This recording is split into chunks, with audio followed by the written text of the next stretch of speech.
전도서 9장 말씀 계속해서 나눕니다. 11절서부터 18절입니다. 내가 다시 해 아래에서 보니 빠른 경주자들이라고 선착하는 것이 아니며 용사들이라고 전쟁에 승리하는 것이 아니며 지혜자들이라고 음식물을 얻는 것도 아니며 명철자들이라고 재물을 얻는 것도 아니며 지식인들이라고 은총을 입는 것이 아니니 이는 시기와 기회는 그들 모두에게 임함이니라. 분명히 사람은 자기의 시기도 알지 못하나니 물고기들이 재난의 그물에 걸리고 새들이 올무에 걸림같이 인생들도 재앙의 날이 그들에게 홀연히 임하면 거기에 걸리느니라. 내가 또 해 아래에서 지혜를 보고 내가 크게 여긴 것이 이러하니 곧 작고 인구가 많지 아니한 어떤 성읍에 큰 왕이 와서 그것을 에워싸고 큰 흉벽을 쌓고 치고자 할 때에 그 성읍 가운데 가난한 지혜자가 있어서 그의 지혜로 그 성읍을 건진 그것이라.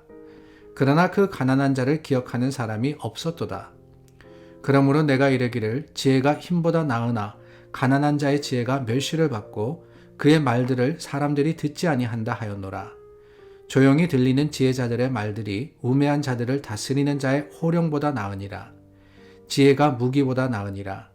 그러나 죄인 한 사람이 많은 선을 무너지게 하느니라. 여러분, 어떻게 하면 성공할까요? 우리가 삶을 살면서 성공하기를 원하고 성공하려고 애씁니다. 그런데 성공의 조건이 뭐냐라는 거예요. 어떻게 하면 성공하느냐? 힘이 있으면 됩니까? 아니면은 능력이 있으면 됩니까? 빠르면 됩니까?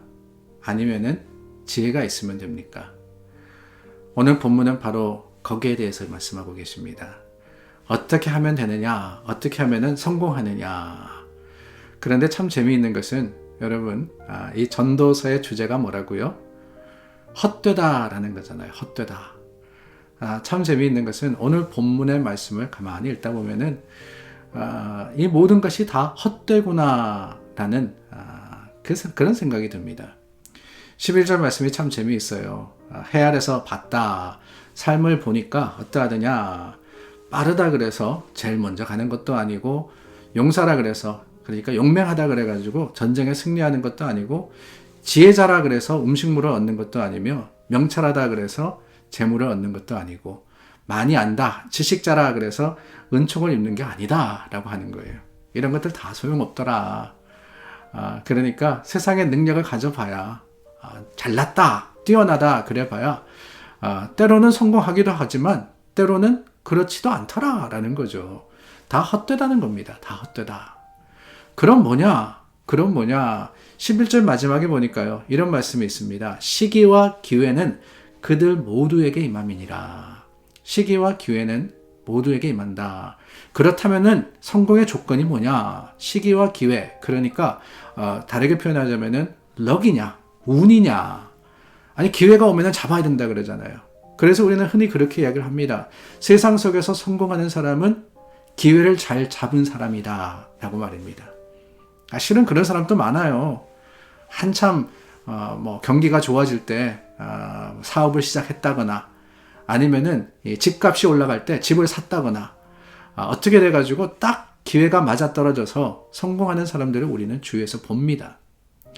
그런데 여러분, 그렇다면은 성경이 이 기회 또한 시기, 이게 성공의 조건이라고 하시는 거냐? 그것도 아니에요.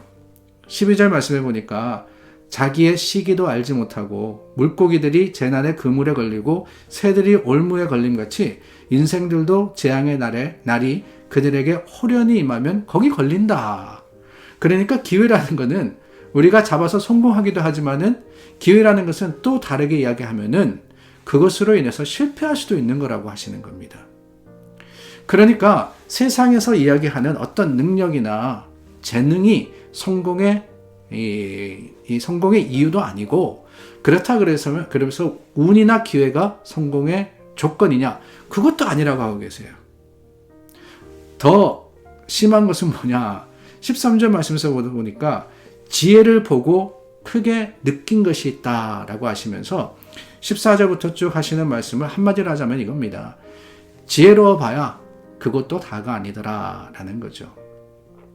지혜로서 성공하지만은 그것을 깨달아 아는 사람도 없고 또 그것을 인정하는 사람도 없고 때로는 지혜로운 사람도 멸시받더라 라고 하는 겁니다. 물론 지혜가 무기보다 낫다라고 하죠. 18절 말씀에 보니까 우매자보다는 지혜자가 낫습니다. 그러나 그것마저도 인생의 궁극적인 조건, 성공의 이유는 되지 못한다고 해요. 그럼 뭐냐? 도대체 이 전도자가 하는 이야기가 뭐냐? 다른 게 아닙니다. 세상의 것은 다 헛돼요. 세상의 것은 어떠한 성공이나 아니면 궁극적인 목적을 이루어 주지 못합니다. 그렇기 때문에 중요한 게 뭐냐? 그렇기 때문에 중요한 게 뭐냐? 하나님을 믿는 거예요. 세상의 것이 아닌 하나님의 뜻과 그 하나님의 섭리를 의지할 때, 그때 비로소 우리는 세상이 알지 못하는 하나님 안에서의 성공을 이루게 되는 겁니다. 여러분, 우리는 세상을 살아가면서 무엇을 목적하면서 오늘 이렇게 열심히 살아가고 있습니까? 수고하고 있습니까? 학생들이 공부를 왜 할까요? 물어보면 다 같이 이야기합니다. 성공하기 위해서, 더 뛰어난 사람 되기 위해서, 돈 더 많이 벌기 위해서, 좋은 지위 얻기 위해서. 그러나 여러분, 헛되고 헛되도다. vanity라 그랬어요. vanity라는 것은 눈에 보이다 보이지 않는 겁니다. 화려하게 보이지만은 결국에 그 속은 비어있는 것, 그게 vanity예요. 세상의 것은 그렇습니다.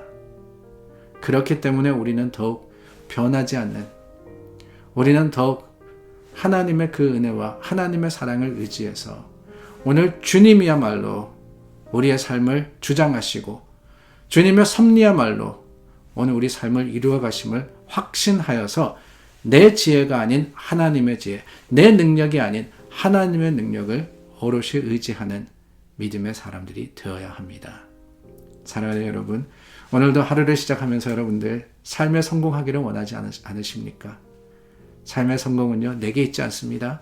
하나님께 있어요. 하나님께 맡기십시오.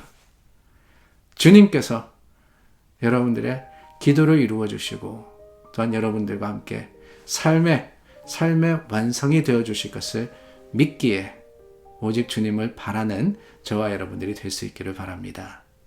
기도하겠습니다. 참 좋으신 하나님, 하나님이 우리의 삶의 목적이자 또한 이유입니다. 주님께서 오늘 우리에게 주시는 지혜와 능력을 가지고 하루를 살아가게 하시고 세상의 지혜나 힘이 아니라 주님이 우리의 힘이 되어주시며 우리의 위로가 되어주시고 또한 우리의 기도의 응답이 되어주심을 잊지 않는 지혜자 삼아 주시옵소서. 예수님 이름으로 기도드립니다. 아멘. 여러분, 오늘 하루의 삶 주님과 함께 사시기를 바랍니다. 주님께서 여러분들의 능력이 되어주십니다. 주님이 여러분들과 동행하시는 그곳에 기쁨이 있고 또한 기도의 응답이 있음을 잊지 마시기를 부탁드립니다.